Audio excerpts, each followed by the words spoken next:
Voilà, c'est parti.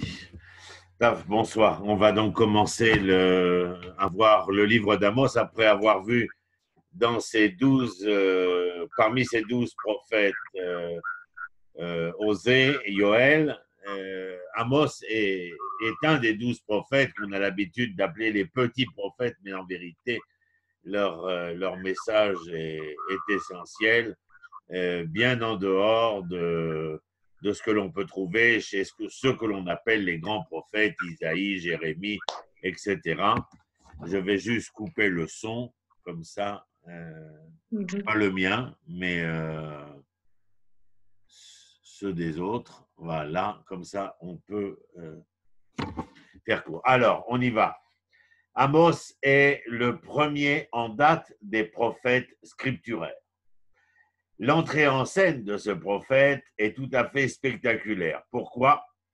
Parce que nous sommes en pleine période d'euphorie, alors que la puissance des Hébreux du royaume d'Israël, je vous rappelle, Israël après le règne de Salomon se divise en deux, le royaume de Judée et le royaume d'Israël. Amos est dans le royaume de Judée, mais il va prophétiser à propos du royaume d'Israël. Mais un instant.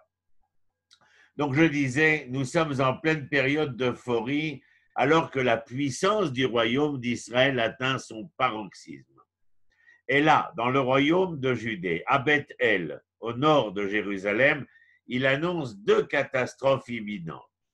D'abord un tremblement de terre et ensuite la chute de la dynastie des Jéhuides, celle qui règne dans le royaume d'Israël à ce moment-là. Beaucoup d'entre nous connaissent bien entendu ce compagnonnage qui aura lieu beaucoup plus tard et qui n'a rien à voir avec le royaume d'Israël, les compagnons de Jéhu. Le nom de Jéhu, j'en dirai un mot dans quelques instants. Donc, un séisme de grande ampleur est mentionné dans le livre d'Amos, qui relate une prophétie ayant eu lieu au temps d'Osias, roi de Judée, donc du royaume de Judée, et au temps de Jéroboam, fils de Joas, roi d'Israël, 2 ans avant que ce tremblement de terre ait lieu. Plus de 200 ans plus tard, 200 ans plus tard, c'est-à-dire après la prophétie de Amos, le prophète Zacharie prédit un séisme futur à cause duquel les gens fuiront, comme ils ont fui, dit-il, devant le tremblement de terre au temps d'Osias, roi de Judée. Alors cela nous interpelle. Dans le cours qui est le nôtre, nous ne parlons pas simplement du texte, mais nous essayons de comprendre, non seulement philosophiquement, mais aussi à travers l'archéologie, à travers la sociologie et la psychologie, d'essayer de mieux comprendre et d'entendre ce dont il est question. Donc, des géologues pensent avoir trouvé des traces de ce séisme dans divers sites en Israël et en Jordanie. Voici ce qu'ils ont dit, enfin ce que l'on peut lire aujourd'hui à ce propos. Les murs en maçonnerie sont les meilleures traces du tremblement de terre, en particulier les murs contenant des pierres de taille brisées ou des rangées de pierres déplacées. Les murs penchés ou incurvés et les murs écroulés dont de larges pans gisent encore intacts. Des débris trouvés d'ailleurs sur 6 sites différents. Chatzor, Der Ala, Gezer, Lakish, Tel Judea, En Aseva, ce sont des sites archéologiques, des centres de recherche archéologique sur le territoire d'Israël et un sur le territoire jordanien. Donc, de ces débris trouvés sur 6 sites et qui sont strictement confinés dans la couche stratigraphique, dira-t-on, correspondant au milieu du 8e siècle avant l'ère vulgaire, avec une précision d'environ 30 ans, disent-ils. Ils vont même jusqu'à nous faire entendre que la magnitude du tremblement de terre aurait été de 7,8 sur l'échelle de Richter, mais, ajoute-t-il, plus probablement au vu et su des vestiges 8,2. Ce grave sinistre géologique est historiquement lié à des paroles prononcées à Bethel par un éleveur de troupeaux qui habitait Tkoa dans le sud de la Judée. Comment s'appelle-t-il? Amos. Je vous parlais il y a un instant qu'en dehors de la prophétie concernant le tremblement de terre qui viendra frapper la Judée et Israël, on parle aussi de mettre à bas la dynastie de Jéhu qui avait remplacé la dynastie de Omri, elle qui avait donc suivi l'instauration de la royauté par Jéroboam ben Nabat après le schisme entre les 10 tribus du nord et les 2 tribus du sud qui continueront à être sous la royauté de la descendance de David et de Salomon. Au nord, c'est tout d'abord la descendance de Jéroboam ben Nabat, puis celle d'Omri, et après la rébellion de Jéhu, il prendra lui-même le pouvoir. Mais je vous en dis un mot maintenant pour comprendre toujours le contexte dans lequel nous sommes. Et je vous rappelle combien il est utile d'aborder le contexte puisqu'il nous offre une perspective, bien entendu. Donc, qui est ce Jéhu? Jéhu est un général de l'armée du roi Yoram à la suite de la défaite du siège de Ramoth en Gilad. Gilad, c'est aujourd'hui, c'est la Transjordanie, c'est-à-dire du côté est du Jourdain. Dans cette bataille, le roi Yoram est blessé. Jéhu va soulever l'armée contre lui, un coup d'État, et le renverser. Il tue Yoram dans la vallée de Israël d'une flèche dans le dos, c'est pas très honorable, et fait jeter son corps dans le champ de Naboth.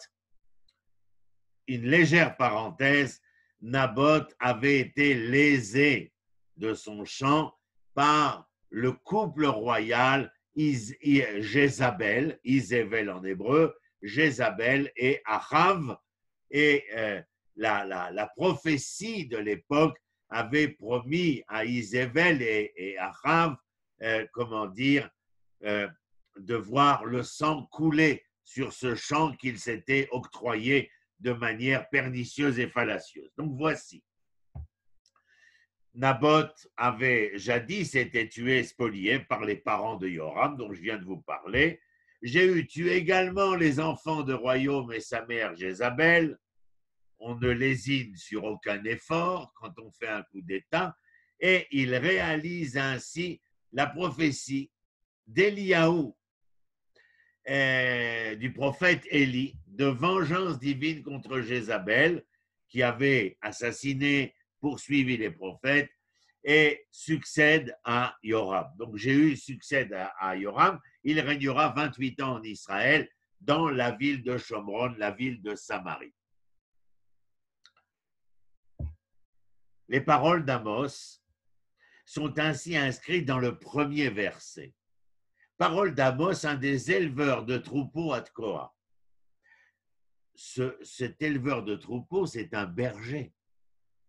Et nous savons ô combien le berger est récurrent dans l'histoire biblique. Abraham, David lui-même, Moshe également. Amos est un des éleveurs de troupeaux à Tekoa. Je vous ai dit un peu légèrement au sud d'Israël. Et il prophétisa sur Israël, dit le premier verset, durant le règne d'Uzia, roi de Judée, et de Jéroboam II, roi d'Israël, 2 ans avant le tremblement de terre dont je vous ai parlé il y a un instant. Le texte va être explicite selon ce que je vais vous citer maintenant. Dieu dit à Amos, « Le jour où je punirai Israël pour ses péchés, je sévirai contre les autels de Bethel, qui est en Judée. » Donc vous comprenez qu'il y a « Je punirai Israël, le royaume d'Israël, et je sévirai contre les autels de Bethel dans le royaume de Judée. » Nous avons affaire, je le répète encore et toujours, un royaume d'Israël devenu deux royaumes. Le royaume d'Israël au nord, le royaume de Judée au sud. Les coins de l'autel seront abattus, dit Dieu à Amos, et tomberont à terre. Alors je ferai crouler le palais d'hiver sur le palais d'été. Les maisons d'ivoire seront ruinées et s'en sera fini des habitations imposantes, dit l'Éternel. Lorsqu'il parle des habitations imposantes, il parle bien entendu du royaume d'Israël. Pourquoi dis-je bien entendu? Parce que je l'ai dit en début de mon propos. Le royaume d'Israël est d'une certaine manière à son apothéose. Il règne avec puissance financière, militaire, politique, territoriale. Et donc, conséquemment à cela, lorsqu'on se sent si fort et si puissant, alors la richesse, si vous le voulez, aurait toutes les raisons de couler à flot. Et donc, vous avez entendu le prophète, la parole divine s'adressant au prophète, où il lui dit à ce moment-là, je reprends, alors je ferai crouler les palais d'hiver sur les palais d'été. Ce n'est pas n'importe quel royaume qui pourra se permettre d'avoir des palais d'été et des palais d'hiver à travers la phrase, le verset continue. Les maisons d'ivoire seront ruinées et s'en sera fini des habitations imposantes. C'est au chapitre 3, les versets 14 et 15.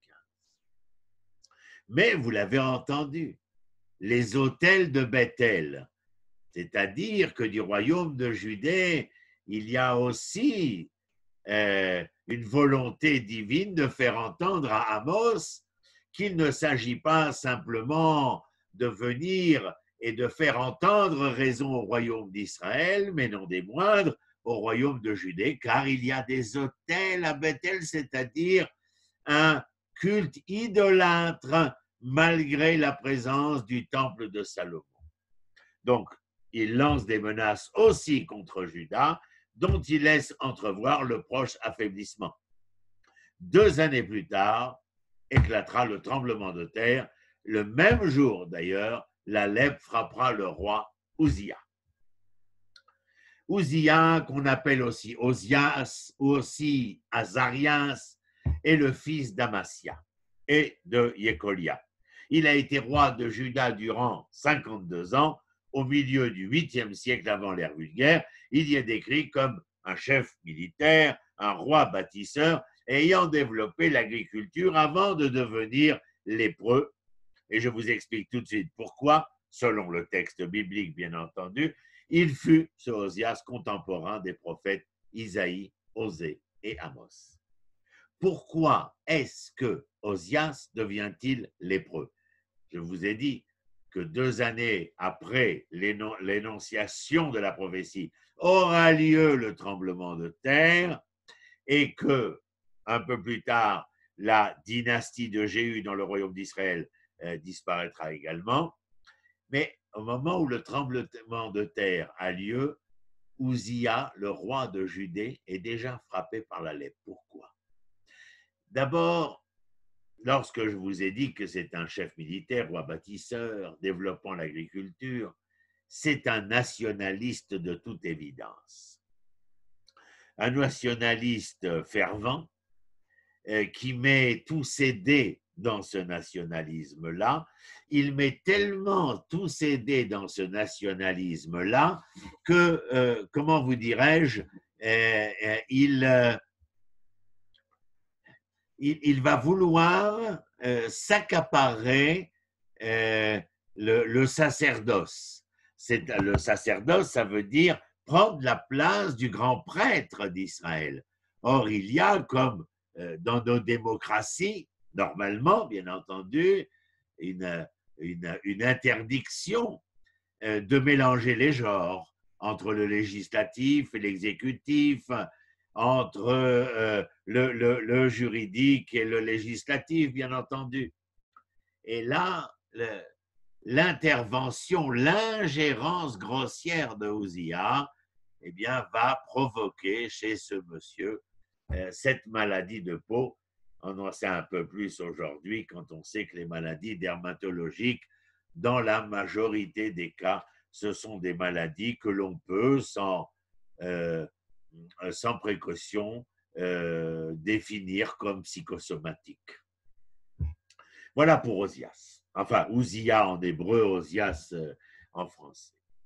Ces confirmations rapides donnent à la prophétie d'Amos un caractère qui va être éminemment sérieux.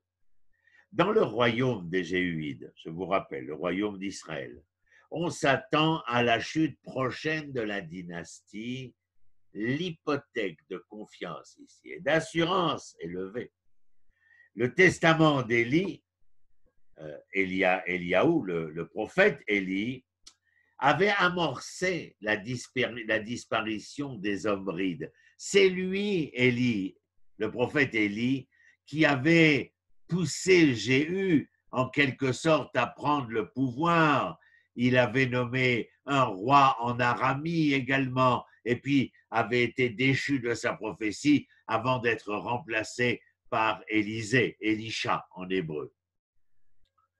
Donc la prophétie d'Amos maintenant, lui qui avait été en quelque sorte mis au pouvoir par la prophétie dont était porteur Élie. Élie n'a rien fait pour mettre Jéhu au pouvoir. Il a simplement fait savoir à ce général-là qu'il était destiné à de grandes choses et donc qu'il régnerait. Comment les choses se passeraient, c'est Jéhu lui-même qui décidera de se rebeller contre le roi Yoram après la bataille de Gilad. Mais le fondement de la prophétie d'Amos ne réside pas seulement dans cette réalisation rapide de ce qu'il annonce, tremblement de terre, chute de la dynastie des Jéhuides. Elle tient dans l'audace avec laquelle Amos ose contredire toutes les vérités premières dont se targuaient les Hébreux à cette époque. Dans la fougue avec laquelle Amos rappelle et restaure les notions traditionnelles de la Torah bafouée, qui sont le droit, la justice, l'alliance même. Voilà sur quoi notre prophète va intervenir et faire en sorte que, eh bien, la raison divine soit entendue. Les 9 chapitres du livre d'Amos, et on y reviendra dans les semaines à venir, donnent un aperçu de la richesse et de la densité de la pensée d'Amos et aussi de l'originalité de sa vie. Car à côté du texte des prophéties, la Bible va nous livrer quelques éléments précieux de la biographie du prophète Amos. Nous l'avons dit, c'est un berger qui garde les troupeaux dans les pâturages de Tkoa, petite ville judéenne assez proche de Hebron, c'est-à-dire pas très loin d'où je vous parle. C'est une région riche en sycomores et Amos s'occupe parfois de l'entretien de ces arbres dont les fruits exigent d'être fendus à la main pour venir à maturité. Il vit donc dans ce cadre campagnard qui lui est familier, qu'il aime et qu'il ne voudrait d'ailleurs jamais quitter. Mais un jour, Dieu l'appelle et l'oblige à se mettre en route. Vous avez fait attention. Nombre de nos prophètes, y compris Moïse, ne sont pas de prime abord, comment dirais-je, de prime abord prêts à s'engager dans ce rôle-là, de prime abord. Donc je disais, Dieu va appeler et obliger Amos à devoir se mettre en route, à prendre, je dirais, l'expression, prendre le taureau par les cornes. Il lui envoie tout d'abord des visions qui vont l'épouvanter, parce qu'elles font entrevoir des choses pas très bonnes pour un agriculteur, pour un berger. La sécheresse, la disette, le deuil des campagnes, le tragique écroulement du fameux royaume d'Israël et la catastrophe du royaume du Sud. En plus, mais ce qui va bouleverser, provoqué Amos, à mon humble avis, c'est beaucoup moins le tragique écroulement du royaume du Nord, même si cela est catastrophique, mais ni même, je dis, c'est simplement dans un ordre différentiel, pas hiérarchique, bien entendu, ni même le tremblement de terre qui aura lieu qui commencera dans le royaume de Judée. Ce qui bouleverse, à mon humble avis, Amos, parce qu'il est cet homme que je vous ai décrit, eh bien, vous l'avez compris comme moi. C'est la sécheresse, la disette, le deuil des campagnes. Essayez d'imaginer un tant soit peu cet homme qui a grandi, qui vit dans ce milieu agricole, dans ce milieu tertiaire, on dirait aujourd'hui, eh bien, être informé que des centaines, bon, nous sommes dans un royaume et à une époque où le monde est agricole, bien entendu. Et donc, ô combien il est bouleversé par cette disette, ce deuil des campagnes et la sécheresse, bien entendu. Alors, que fait-il? Amos va implorer Dieu d'écarter ces menaces. Et au chapitre 7, verset 2, il s'exclame. Quand elles eurent achevé de dévorer l'herbe des champs, je m'écriai, Seigneur Dieu de grâce, pardonne. Comment Jacob pourrait-il subsister? Il est si chétif. Entendez, Jacob, nous parlons des enfants d'Israël, puisque le deuxième nom de Yaakov, c'est Israël, et que le peuple d'Israël est conséquent des enfants d'Israël, Israël qui s'appelle Jacob. Mais la prophétie va s'insérer en Amos comme une voix intérieure qui va contraindre tout son être. Il se sent entrepris par la parole de Dieu, on pourrait dire cette métaphore, comme l'oiseau dans le filet de l'oiseleur, comme la proie entre les griffes du lion. Dieu a besoin de lui. C'est une manière de dire, bien entendu. Dieu est en quête d'Amos, l'humble berger de Koa, et c'est pour cela qu'il est en quête du prophète, comme il le sera vis-à-vis de l'ensemble des prophètes, pour parler aux hommes. Et parce qu'il faut parler aux hommes, parce qu'en fin de compte, Dieu, à travers son prophète, n'est pas moins en quête du prophète qu'il n'est en quête de l'homme, comme dira le philosophe américain Abraham Yoshua Heschel. Dieu en quête de l'homme. Alors Amos se met en route.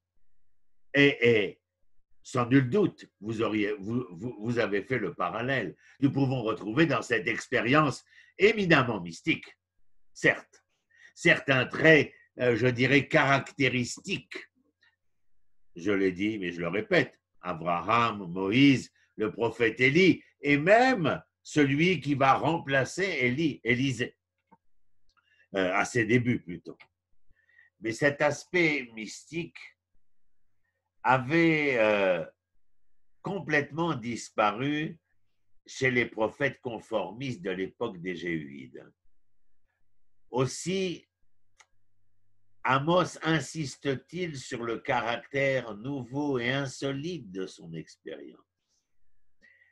Voici ce qu'il déclare.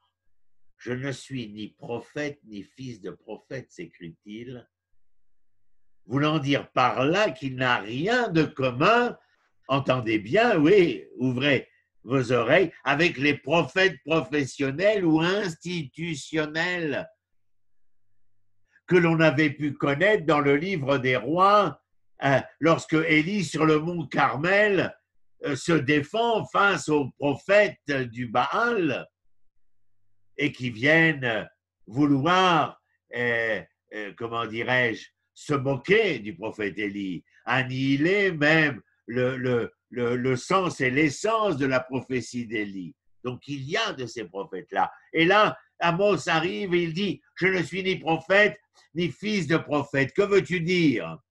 Eh bien que je n'appartiens pas à cette caste qui se revendique prophète. Bon, parce qu'en disant cela, il vient affirmer qu'il est indépendant, contrairement aux autres. Il est indépendant de la couronne, ce qui devait être. Jamais Jérémie, Isaïe n'ont voulu se sentir, liés par une quelconque obédience vis-à-vis du pouvoir en place. Au contraire, la particularité du prophète, porteur du message et de la raison divine, doit pouvoir être totalement libre de penser et d'agir. En clair, je dirais, Amos ne connaît d'autre maître que Dieu. C'est lui qui l'inspire, c'est à lui qu'il doit rendre des comptes. Mais ne pas oublier que Dieu est celui de l'alliance, celui qui jadis avait, dans les conditions mêmes où Amos se sent élu, appelé Abraham, Moïse, Élie à son service. Amos va évoquer avec émotion l'exemple des prophètes et des naziréens. Je rappelle, les nazirs sont ceux qui ne boivent plus de vin, se coupent plus les cheveux, enfin, se consacrent pour un temps de manière mystique au service divin. Ce n'est pas un phénomène apprécié par les sages du Talmud, que vous le sachiez. C'est dans leur lignée spirituelle que Amos se sent placé. Il ne répudie, je dirais, toute liaison avec le prophétisme contemporain que pour marquer davantage ce qui le rattache au prophétisme des siècles passés, comme nous l'avons dit, Abraham, Moïse, Élie. La scène qui se déroule à Bethel, la plus remarquable de la vie d'Amos, va de manière très vive mettre en lumière cet aspect innovateur du prophète. À l'occasion d'une fête solennelle, Amos arrive à Bethel où il annonce le châtiment de la dynastie des Jéhuides et l'exil d'Israël. Amasya est le grand prêtre à Bethel. Que fait-il lorsqu'il entend ce bonhomme, ce berger parler? Eh bien, il alerte Jéroboam, le roi du royaume d'Israël, et lui demande de sévir contre ce prophète, coupable du crime que nous connaissons bien, lèse-majesté. Mais non seulement de lèse-majesté, aussi de trahison. Jéroboam reste étonnamment indifférent à l'appel d'Amasya. Mais entre le prêtre et le prophète s'engage un pathétique dialogue. Visionnaire, dit Amasya à Amos, va-t'en, prends la fuite et retourne dans le pays de Juda. Là, mange ton pain et là, prophétise. Mais à Bethel, tu ne prophétiseras plus car c'est un sanctuaire royal, une capitale du royaume. Je vous avais dit que Bethel est au nord du royaume de Judée, mais cette enclave de Bethel était aux mains du royaume d'Israël. Que répond Amos à ce que vient de lui dire Amasya? Nous sommes au chapitre 7. Aujourd'hui, nous faisons un survol. Je crois que la semaine prochaine, nous continuerons le survol également. Mais il est important de faire ce survol et d'avoir une idée générale de quoi nous parlons foncièrement. Donc Amasya dit à Amos, fous le camp. En quelque sorte, retourne dans ton pays et continue de raconter tes balivernes et tes fadaises là-bas, dans le royaume de Judée. Amos répond à Amasya, je ne suis, dit-il, ni prophète ni fils de prophète. Je suis un simple pâtre et un pinceur de sycomore. Mais l'Éternel m'a pris de derrière le troupeau et il m'a dit, va, prophétise à mon peuple Israël. Nous sommes au chapitre 7, verset 15. La réponse vient nous prouver que Amos n'a pas froid aux yeux, même en se trouvant dans ce sanctuaire où le maître d'œuvre est Amasya et qui en plus a certainement ses entrées au palais de Jéroboam, puisque immédiatement il a averti le roi de ce qui s'y passait à Bethel. Alors que vous dire? Dans cette scène, le prêtre Amasya représente l'esprit religieux des Hébreux du royaume d'Israël sous sa forme géhuide. Je vais vous expliquer. Le maître d'Amasya n'est pas Dieu, c'est le roi. Les intérêts de son temple, je parle du prêtre Amasya, ce sont les intérêts de l'État. Les prophètes sont à ses yeux des fonctionnaires religieux de l'État, comme il en est un lui-même. Voilà toute la différence. Dans le prophète de Tkoa, cette ville de Judée, ne l'oublions pas, Amasya ne veut et ne peut voir qu'un de ces, on l'appellera pan-judéens, payé par le roi Ouzia pour semer la panique dans le nord et aider à la réalisation d'ambitions politiques du royaume de Judée. C'est-à-dire qu'en aucun cas, ce prêtre qui se prétend être, comment dire, loin de la prêtrise au service de Dieu, qu'il n'est point, puisqu'il est au service du roi, du palais, de l'État, est à des années-lumière de pouvoir entendre ne serait-ce que l'once d'un verbe de Amos et d'essayer de s'y poser pour tenter de comprendre de quoi peut-il peut-être être question. Jamais. Il lui dit de retourner en Judée, d'aller déverser ses balivernes là-bas.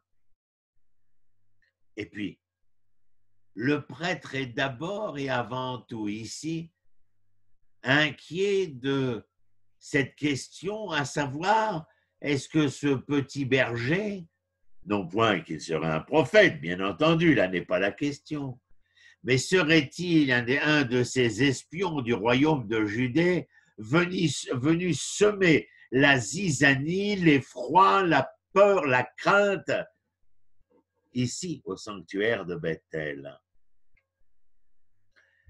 Donc vous comprenez qu'il y a là entre Amasya et Amos un fossé essentiel quand il s'agit, comment dirais-je, de venir et de servir l'intérêt de la raison divine, alors que lui, Amasya, sert d'abord et avant tout la raison d'État. Donc en opposition radicale avec cette approche, ces prises de position, cette appréhension de l'événement Israël, Amos se présente comme l'incarnation de l'authentique tradition hébraïque. Qu'est-ce à dire l'authentique tradition hébraïque? C'est-à-dire que son maître est Dieu. Nous l'avons dit, mais nous le répétons, c'est à lui seul qu'il doit obéissance. Il est son organe. Je vous l'avais dit déjà, Navi en hébreu, Niv Pe Hachem, porte-parole de l'Éternel. Donc il n'y a aucun mal à venir et à affirmer ici qu'il est son organe et ne dire rien que Dieu ne lui ait inspiré. Il faut une humilité que n'a pas Amasya. Il faut une humilité dans la vocation afin de remplir la fonction qui lui est dévolue et qu'il a acceptée, comme chez Moshe, comme chez Abraham, comme chez David. Ce sentiment d'éprouver la prophétie comme un poids contraignant, cette indépendance à l'égard de tout ce qui est humain pour ne reconnaître que l'autorité divine, eh bien, disons-le, tout cela caractérise les prophètes de la trempe d'Amos. Ce que nous avons vu dernièrement, Osée, Yoël, par exemple. Et cela donne au prophète Amos, mais aux autres aussi, de sa trempe, comme je viens de le dire, le courage d'affronter toutes les difficultés, tous les affronts, toutes les souffrances, et s'il le faut, d'aller jusqu'à la mort. On se rappelle le prophète Jérémie face à la royauté de Sédécias au moment où rien ne va plus, où les dés sont jetés dans l'histoire, où le temple va être détruit par Nabuchodonosor et le royaume de Judée disparaître au premier temple, y compris le premier temple d'ailleurs. On comprend ici qu'une prophétie énoncée avec tant d'humilité, avec tant d'abnégation, avec tant de sérieux, devait paraître bouleversante, non pas pour Amasya,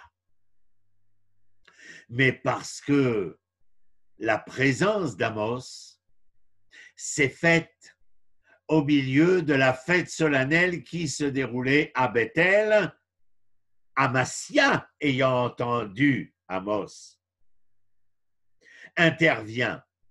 Mais avant qu'intervienne ou pendant qu'Amos déclame, le peuple est là.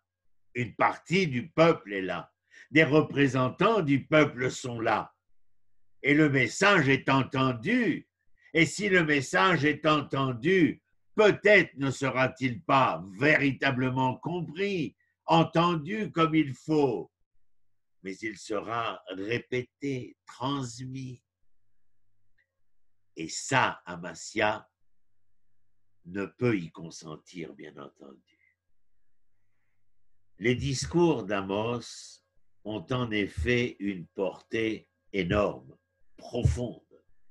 Sur le plan politique, nous avons déjà indiqué qu'Amos mène la lutte contre le jéhuisme. Alors, je vous dis un instant, très, très rapidement, parce que si un jour nous étudions les livres des rois, ce que j'espère, eh bien nous parlerons de Jéhu et du jéhuisme.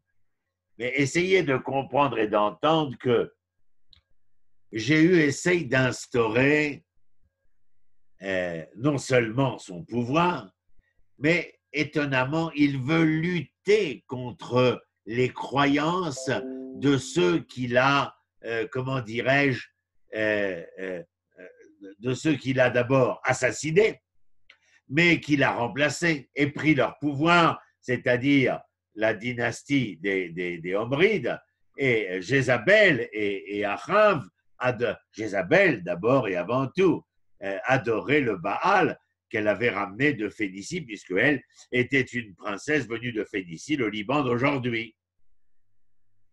Et donc, Jéhu va mettre tout son poids pour éliminer l'idolâtrie du Baal.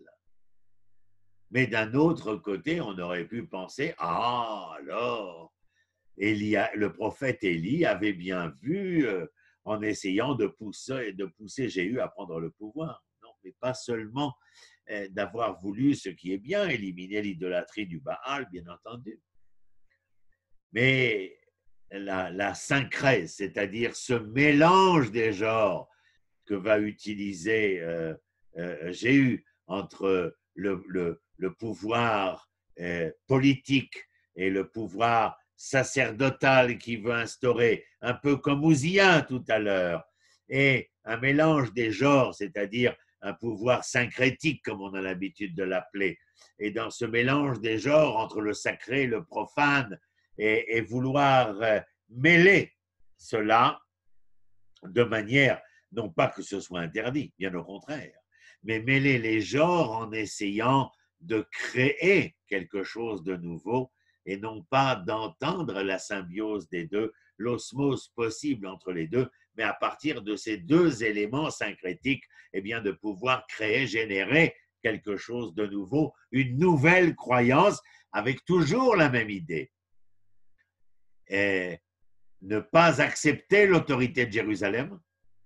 Jéhu ira beaucoup plus loin car il voudra amener le royaume de Judée à une réalliance pouvant peut-être proposer la renaissance du royaume unifié d'Israël. Mais cela n'arrivera pas. Donc, Amos va mener une lutte contre le jéhuisme parce que, je vous l'ai dit tout à l'heure, cette dynastie va réussir politiquement, militairement, financièrement, territorialement, et cela engendrera ce dont nous avons parlé en début de propos, les palais d'été, les palais d'hiver, les maisons d'ivoire. Et à travers ce que je vous ai dit, on a constaté l'absence d'un mouvement quelconque de résistance au sein même du royaume d'Israël. Il y a bien les Raccabites, un jour on en parlera, qui sont dirigés par un homme qui voulait beaucoup plus de, comment je dirais cela, beaucoup plus de radicalisme dans la foi, qui voudrait revenir à la foi des pères ancestraux d'Israël. Mais ça n'a pas véritablement, ils vont se retirer, se mettre à l'écart, un peu comme plus tard à l'époque du Second Temple, ces groupes d'hommes ces groupes d'hommes qui viendront s'installer près de la mer Morte. Il n'y a pas véritablement de mouvement de résistance contre le jéhuisme. Amos inaugure ce mouvement de résistance, bien sûr. Il est le premier à décréter, à vouloir, bien sûr parce qu'il est l'envoyé de Dieu, parce qu'il est nommé par Dieu, parce qu'il est porteur de la raison divine, mais il est le premier à vouloir prouver que l'on peut dénoncer, parler sans embâche et comment dire, dénoncer foncièrement les faiblesses, les hypocrisies, ces syncrèses dont je vous parlais. Il va condamner l'orgueil du descendant de Jéhu, Jéroboam II, et de sa cour, oui, il faut le dire, de sa cour, la désinvolture avec laquelle il méprise le divin, il méprise le sacré, il reproche enfin, mais là, vis-à-vis du royaume de Judée, à Ouzia de rompre le lien religieux et éthique avec la Torah au profit on appellera d'un pan-judaïsme purement nationaliste. Je vous en ai dit un mot tout à l'heure. Donc vous voyez que dans le royaume d'Israël, à l'époque de Jéroboam II et le royaume de Judée avec Ouzia, nous avons deux problématiques qui sont intimement liées aux deux prophéties essentielles, la chute de la dynastie des Jéhuides et le tremblement de terre qui débutera en Judée. Après une longue période de silence, toutes les tendances authentiquement fidèles au message de la Torah, c'est-à-dire de l'enseignement divin à travers la Torah, vont trouver en Amos un véritable porte-parole, un porte-parole vigoureux et qui n'aura jamais peur de dénoncer. Il ne mâchera pas ses mots, nous le verrons ensemble, bien entendu, mais en tout état de cause, durant ces 3/4 d'heure qui m'ont permis de vous exposer, comment dire, un contexte entre ce royaume de Judée et le royaume d'Israël, avec la problématique nationaliste dans le royaume de Judée et la problématique syncrétique dans le royaume d'Israël, mais où cette syncrèse voulant créer une espèce de nouvelle foi ne fera comment dire, se pourfendre à travers les richesses et nous connaissons les hommes, nous n'avons rien inventé.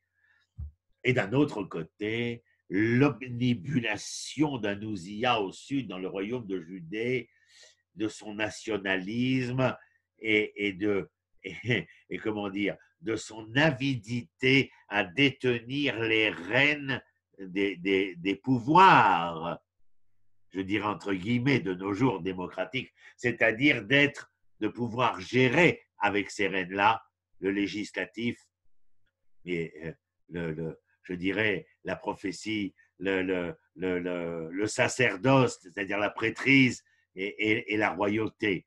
Et en fin de compte, ce nationalisme exacerbé et comment dire, ce syncrétisme et cette richesse exacerbée dans le royaume du Nord ne vont apporter que drame et tragédie.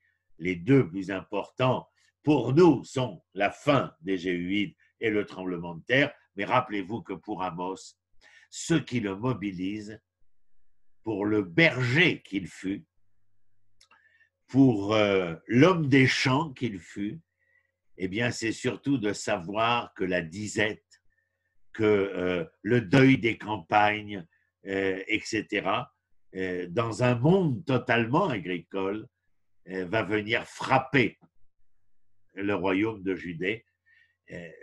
Ça le met hors de lui et il veut tenter de faire quelque chose.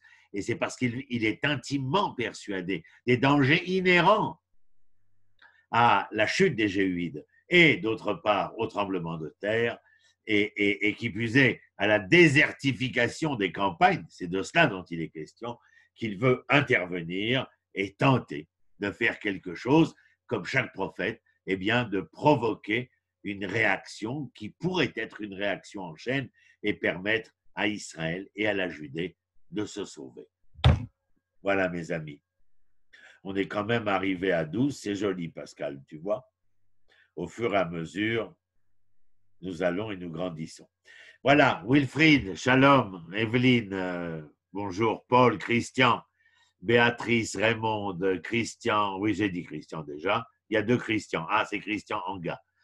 Voilà, si vous avez des questions, mes amis, sur ce que je vous ai raconté, qui relève bien entendu, je pense à mon humble avis, sinon on ne le ferait pas, enfin je ne le ferai pas, qui nous interpelle énormément.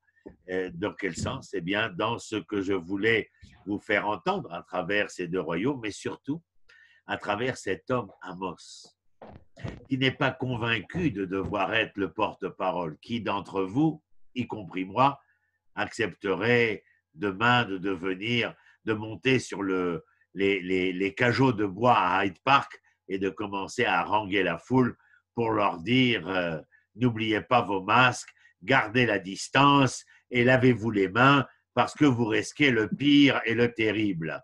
Aucun de nous, peut-être à notre proche qui nous connaît, par exemple moi on me connaît, grande gueule, alors on dit tiens, il ne nous a pas fait de réflexion le Ronnie. Oui, je dis parce que je veux préserver mes proches. Mais vous comprenez qu'il y a là, chez Amos, une prise de position qui va beaucoup plus loin que ses proches. Elle veut s'engager dans un militantisme. Bien sûr, il est porte-parole de Dieu. Vous allez me dire, il peut y aller, hein, il a une colonne vertébrale divine. Je crois que même si on se sent pousser des ailes, je ne crois pas que ce soit simple de vouloir s'engager. Et nous en avons eu la preuve tout au long de l'histoire des hommes. Tout le monde ne s'engage pas. Ces hommes qui s'engagent sont très peu. C'est un pourcentage infime. Prise de conscience, engagement, abnégation, humilité, face à des pouvoirs qui peuvent nous paraître inébranlables, insolubles, et pourtant. Bon, vous n'allez pas me faire parler jusqu'à 10h15. J'ai déjà parlé mes 3/4 d'heure. Wilfried, Corona va bien? Tu parles de la bière ou tu parles du virus? Non, du virus. La bière. Non, je dis simplement, enfin, je ne sais pas comment c'est chez vous, mais alors chez nous, ils n'arrêtent pas de nous saouler avec les écoles, les infectés, ils ont fermé pas mal d'écoles, enfin bref. Il faut qu'on soit véritablement désengagés, c'est-à-dire que nous soyons capables de nous mettre tous en garde et pas au moment de ce qu'on appelle en français les déconfinements, lâcher prise et devoir. Alors là aussi, il y a un engagement. Tu as fermé la parenthèse. Christian, dis rien. Paul, oui. D'habitude, il parle. La question, c'est. Oui, Christian. Amos est quand même conscient que c'est Hachem qui l'interpelle. On t'entend Donc, mal, le de- micro, on pourquoi l'entend mal. Ah, j'ai un problème avec. Bon, attendez. Sinon, Non, j'arrive essaye pas à de me le connecter. tenir parce qu'il bouge, alors… Ah, d'accord. Je voulais dire, c'est que euh, ça va pas. Ouais, vas-y, Je vas-y, vais on changer va de place. essayer de se débrouiller. Il y a mieux, mais c'est plus cher. C'est fou, ça, la technologie. Pourtant, il y a tout ce qu'il faut. Alors, hop, on va y arriver.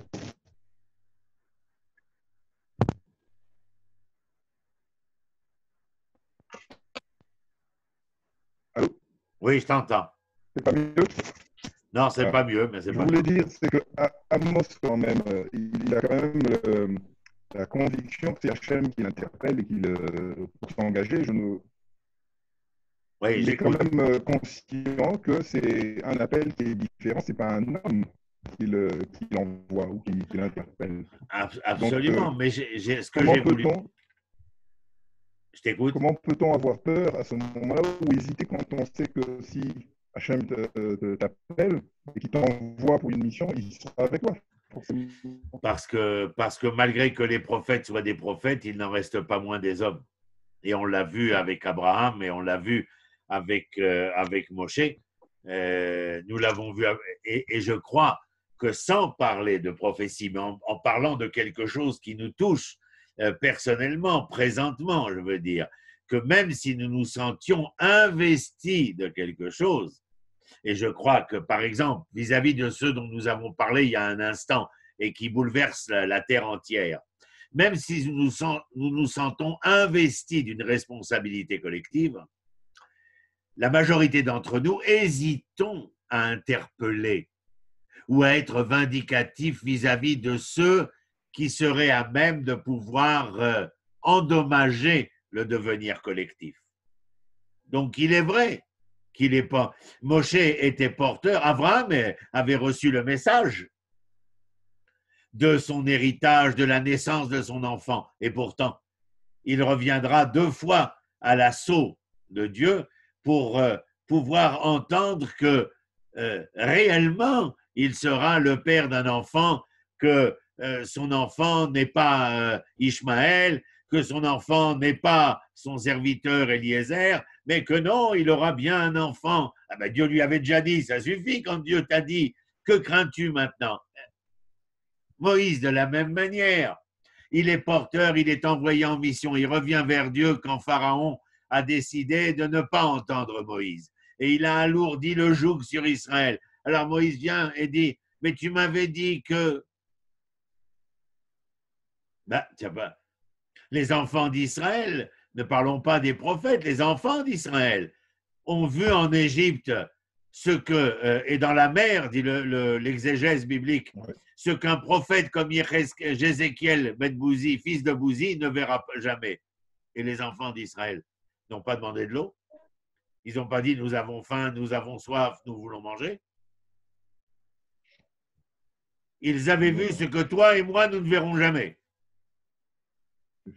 Et ils viennent et ils revendiquent.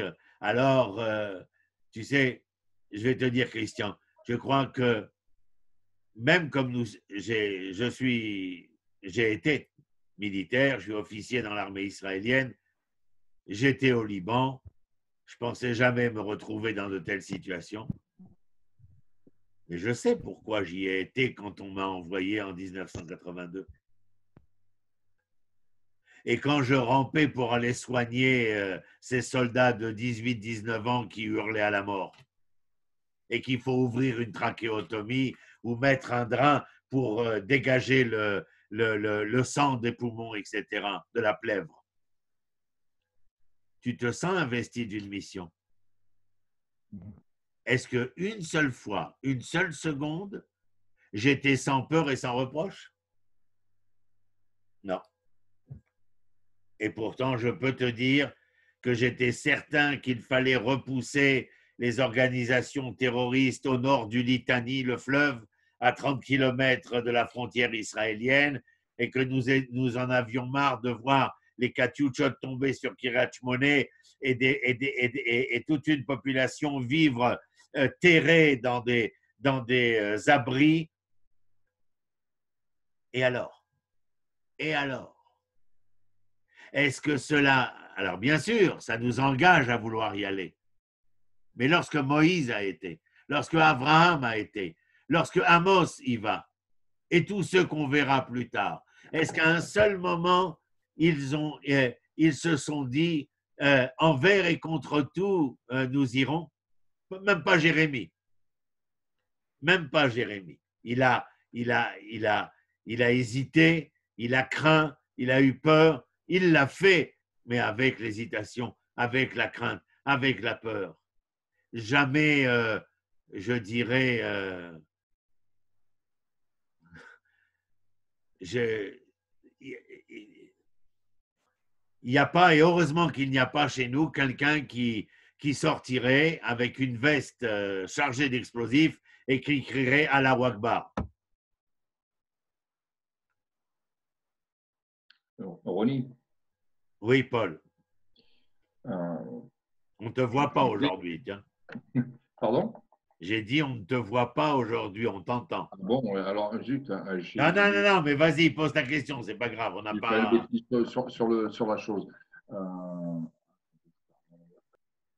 J'arrive à faire ça, bon, c'est pas grave. Vas-y, pose la question. Et donc, la chose, quand on a un message à délivrer, comme les prophètes, ou bien des messages assez forts comme Moïse, qui est aussi un prophète, je pense que chaque individu a toujours la crainte de rentrer dans le conflit. On n'aime pas le côté conflictuel des choses, on aime bien être pépère. Et à des moments, ça va nous déranger de rentrer dans le conflit, ça va nous déranger d'être dans cette situation où il va falloir aller à l'encontre de soi, de sa manière d'être. Et ça aussi, c'est un enjeu énorme au niveau psychologique. Certainement. J'ai voulu vous préciser, vous faire entendre qu'on a affaire à un berger, à un homme des champs.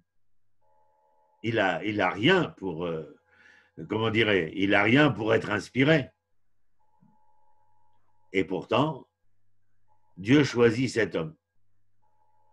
Les bergers ont un rôle particulier, même dans leur dénomination, mais cet homme-là était à même de comprendre mieux que quiconque, pour des raisons qui ne nous sont pas connues, mais en tout cas celles que j'ai données concernant l'homme des champs, que les champs allaient être désertifiés.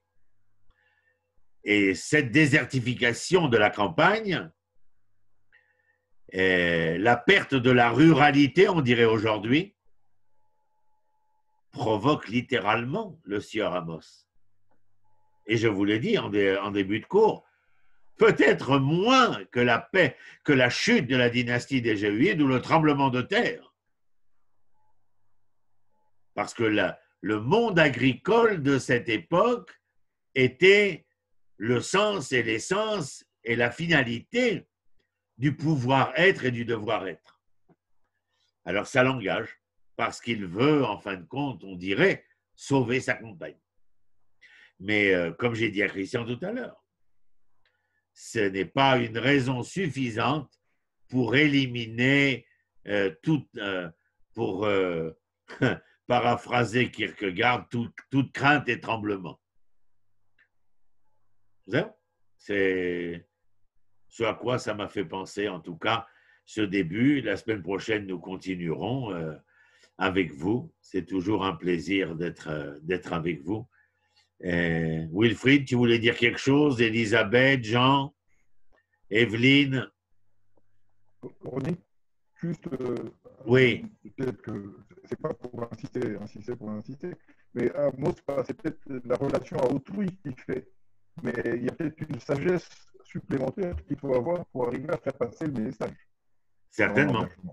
Il y a cette sa sagesse à lui, elle est, à mon humble avis, dans la capacité de l'humilité.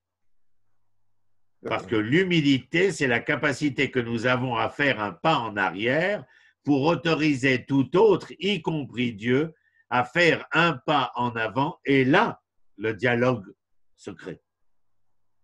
Ok. Parce que ce n'est pas simple. Ah, ça, c'est le moins qu'on puisse dire. En tout cas, j'ai été content de vous voir. Wilfried ne parle pas trop, Pascal non plus. Et on essaye de se retrouver la semaine prochaine, toujours en essayant de continuer avec nous tous qui sommes ici et d'essayer d'amener d'autres personnes à pouvoir entendre ces messages publics. Je vous souhaite une bonne fin de semaine. Je vous dis merci d'avoir été là, à tous. Et Pascal, Merci, René. tout va bien, Pascal? Jeudi prochain, oui. Oui. Jeudi prochain. À jeudi prochain. Béatrice, salut. Oui. Et à vous tous, en tout cas, Merci, merci René. d'avoir été là. Bonne semaine. Merci. Oui, Au revoir. merci, René. Au revoir, René. Bye. Au revoir. À bientôt. Au Au revoir. revoir. Shabbat shalom. Au revoir.